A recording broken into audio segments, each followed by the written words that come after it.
In this clip, I'm going to show you how to whip a drink. It doesn't actually go as easy as it looks. Surprisingly, I'm going to grab this whip right out of the fridge. Whip can shoot out real fast and make a big mess if you're not being careful. Alright, so you make sure to keep the whip refrigerated, or else it's going to come out bleh, basically. It's going to be real gross looking. Alright, to start off the whip, we're going to start right here against the wall of the cup.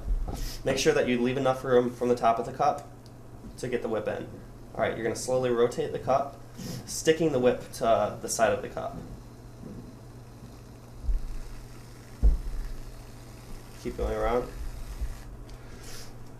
Alright, now see how it is? It doesn't fall together. If you're whipping a drink and you don't stick it to the side of the cup and you don't create a firm base, this thing's just going to plop in and it's not going to look good at all. So especially if you're trying to entertain anybody or impress a girl, you want to make sure that your whipped cream doesn't look like crap. So that is how you whip a drink.